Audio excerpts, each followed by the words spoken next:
करोड़ रुपया प्रतिदिन इंटरेस्ट दे रहे हैं। इनकी आमदनी के जरिया जीरो, तो ये निश्चित तौर से बिहार सरकार एकदम ट्रेजरी खाली हो सकेंगे।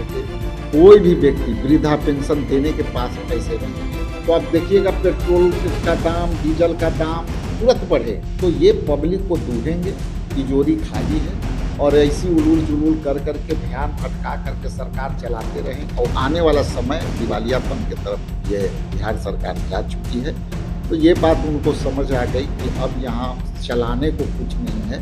नमस्कार, लाइव सिटी देख रहे हैं आप। बिहार की राजनीति में एक खबर ने हलचल तेज कर दी और वह खबर थी कि बिहार का जो खजाना है, बिहार सरकार की जो ट्रेजरी है, वह खाली हो चुकी है।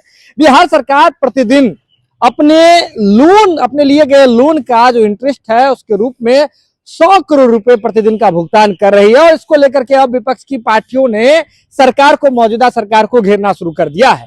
और इसके बाद अब आपको बता दें कि कांग्रेस के जो प्रदेश अध्यक्ष हैं राजेश राम, वो सामने आए हैं और उन्होंने कह दिया है कि इसी वजह से नीतीश कुमार बहुत ही दूरदर्शी व्यक्ति हैं। नीतीश कुमार ने समझ लिया था कि अब यहाँ कुछ चलाने लायक नहीं है, खजाना खाली है, तो इसी वजह से नीतीश कुमार ने इस्तीफा दे दिया, दूसरे को जिम्मेदारी दे दी और जो नए सीएम बने हैं उनके सर पर कांटों का ताज दे दिया। देखिए क्या कुछ कह रहे हैं कांग्रेस के प्रदेश अध्यक्ष राजेश राम। पहले आप ही उनका बयान सुनिए। जिस तरह से चर्चा चल रही है कि बिहार में एक बड़ा अमाउंट जो है बिहार सरकार कर्ज के इंटरेस्ट के रूप में खर्च कर रही है, ट्रेजरी खाली है, क्या कहना है कांग्रेस का? क्या कहना? देखिए, जिस तरह से पिछले बार सरकार का वक्तव्य आई कि कोई भी अभी बिल पारित नहीं होगी, और चाहे वो डेवलपमेंट से हो, रोड का हो, पुल का हो, पुलिया का हो, ये कोई भी बिल अभी इशू नहीं हो रही है। अब ये सरकार 100 करोड़ रुपया प्रतिदिन इंटरेस्ट दे रही है। अब ये बताइए कि जो सरकार इंटरेस्ट 100 करोड़ रुपया दे रही है, इनकी आमदनी के जरिया जीरो, और ये कर्ज दे रहे हैं प्रत्येक दिन 100 करोड़ रुपये का, तो ये निश्चित तौर से बिहार सरकार एकदम ट्रेजरी खाली हो सकेंगे है। और आने वाला समय में कोई भी व्यक्ति वृद्धा पेंशन देने के पास पैसे नहीं है, जितने कर्मचारी हैं उनको पैसे देने के नहीं होंगे, और आने वाला समय दिवालियापन के तरफ ये बिहार सरकार जा चुकी है।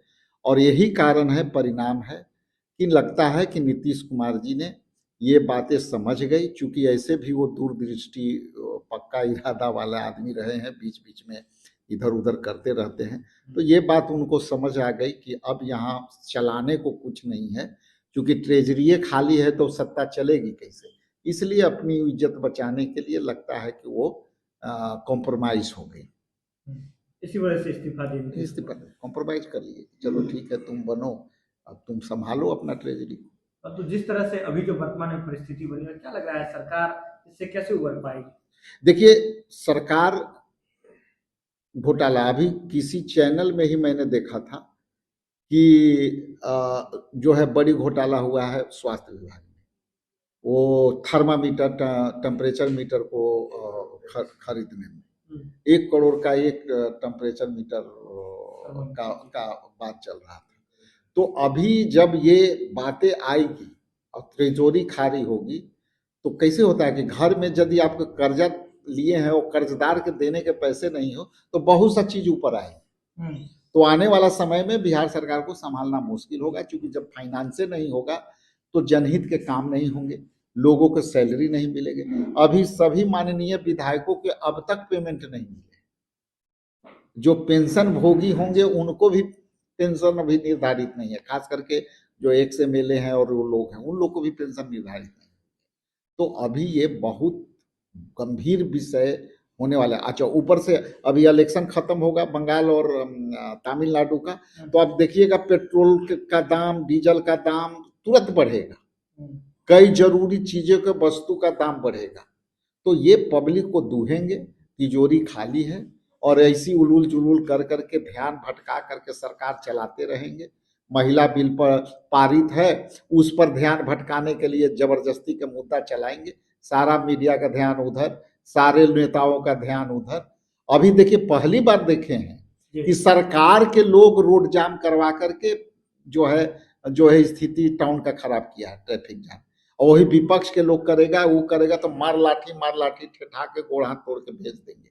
और कई स्टूडेंट हमें फोन किए कि मेरा एग्जाम छूट गया, कई स्टूडेंट बोले कि हम लोग दौड़ करके जा करके सेंटर पर गए। तो ये सरकार विशुद्ध रूप से जो है दिवालिया के तरफ चल चुकी है और आने वाला समय में देख लीजिएगा, मेरा ही भविष्यवाणी है कि किस तरह से ये सरकार औंधे मुंह गिरेगी दिवालियापन के कारण। लग रहा है सरकार 5 साल पूरा कर पाए। देखिए ये लोग जो है ना नट बोल्ट वाली सरकार है, कब कखनी किसका नट ढीला करेंगे, कब किसका टाइट करेंगे। जब तक ले नट बोल्ट काम करेगा तब तक ले ये सरकार चलेगा। नट बोल्ट और रिंच जिस दिन नहीं लगेगा ये अपने आप सरकार गिर जाएगी। एक और जहां इंडी गठबंधन पर, पूरे गठबंधन पर महिला विरोधी होने का आरोप लग रहा है, वहीं दूसरी ओर आप ही के पार्टी के नेता है निर्दलीय सांसद पप्पू यादव बयान दे देते हैं। इस पर राजनीति बहुत तेज है। कांग्रेस का क्या देखिए राजनीति करने वाले करने हुए, जिस चीज की आप चर्चा कर रहे हैं वो मेरी संज्ञान में भी आई नहीं है। यदि देखेंगे तो उस पर क्या बात है, क्या मुद्दा है, ये है मुद्दा के कमी नहीं है। मुद्दा के कमी है कि बेरोजगारी है। मुद्दा अभी यह है कि सरकार प्रत्येक दिन 100 करोड़ रुपया कर्ज चुकता कर रही है और ये भी बाद में ये भी बंद हो जाएगी। ये चूंकि इनके पास है नहीं, खजाना में है नहीं, कर्जों देने के पैसा नहीं रहेगा।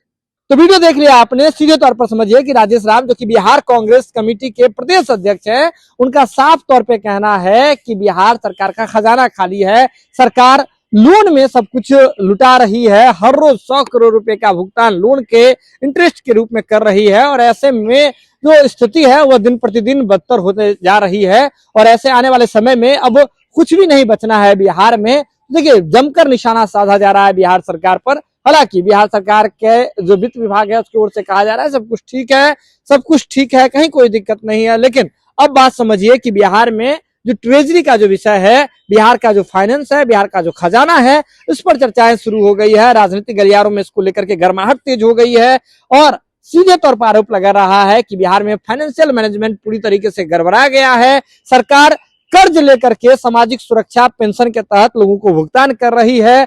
एमपी माफ कीजिएगा जो एमएलए हैं बिहार सरकार में, बिहार में जो एमएलए हैं उनके सैलरी में लेट हो रहा है, पेंशन में लेट हो रहा है, तमाम तरह की चीजों का आरोप कांग्रेस की ओर से लगाया जा रहा है। आपका क्या कुछ इस तमाम चीजों पर सोचना है, आपका क्या मानना है, बिल्कुल आप हमें कमेंट बॉक्स में बता सकते हैं। और इस खबर को अगर आप लाइव सीरीज के यूट्यूब पर देख रहे हैं तो आप सब्सक्राइब कर लीजिए, फेसबुक पर देख रहे हैं तो फॉलो कर लीजिए। लाइव सीरीज के साथ लाइव सीरीज पर खबर का सिलसिला लगातार जारी है।